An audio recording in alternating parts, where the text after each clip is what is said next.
something's hiding in our outer solar system, but it might not be Planet 9. Main article image. Somewhere in the outer reaches of the solar system, beyond the orbit of Neptune, something wonky is happening. A few objects are orbiting differently from everything else, and we don't know why. A popular hypothesis is that an unseen object called Planet 9 could be messing with these orbits.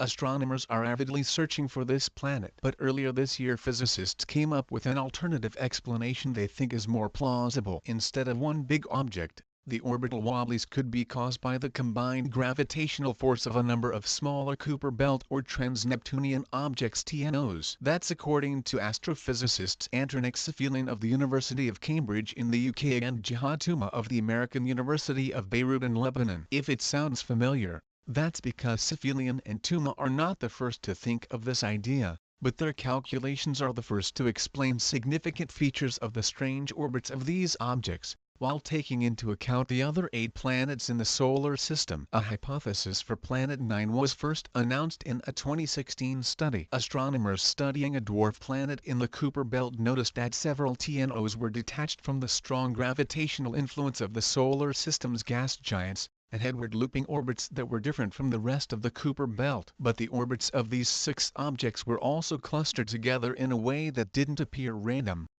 Something seemed to have tugged them into that position. According to modeling, a giant, heretofore unseen planet could do so. So far, this planet has remained elusive, not necessarily odd, since there are considerable technical challenges to seeing a dark object that far away, especially when we don't know where it is. But its evasiveness is prompting scientists to seek alternative explanations. The Planet 9 hypothesis is a fascinating one, but if the hypothesized 9th planet exists, it has so far avoided detection, Safilian said back in January when their study was released, adding that the team wanted to see if there was a less dramatic explanation of the weird TNO orbits. We thought, rather than allowing for a 9th planet, and then worry about its formation and unusual orbit, why not simply account for the gravity of small objects constituting a disk beyond the orbit of Neptune and see what it does for us? The researchers created a computer model of the detached TNOs, as well as the planets of the solar system and their gravity,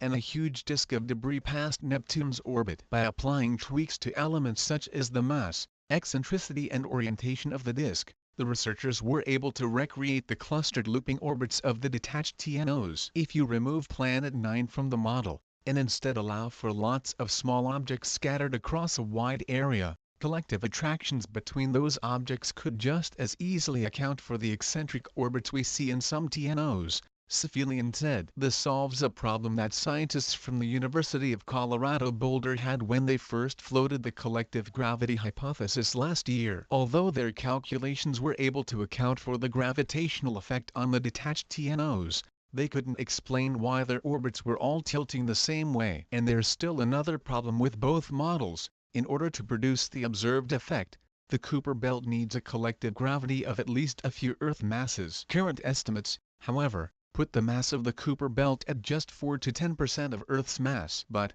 according to solar system formation models, it should be much higher. And, Safilian notes, it's hard to view the entirety of a debris disk around a star when you're inside it, so it's possible that there's a lot more to the Kuiper Belt than we're able to see. While we don't have direct observational evidence for the disk, neither do we have it for Planet 9, which is why we're investigating other possibilities, Safilian said. It's also possible that both things could be true. There could be a massive disk and a 9th planet. With the discovery of each new TNO, we gather more evidence that might help explain their behavior. The team's research was published in the Astronomical Journal and you can read the full paper free on Arxiv.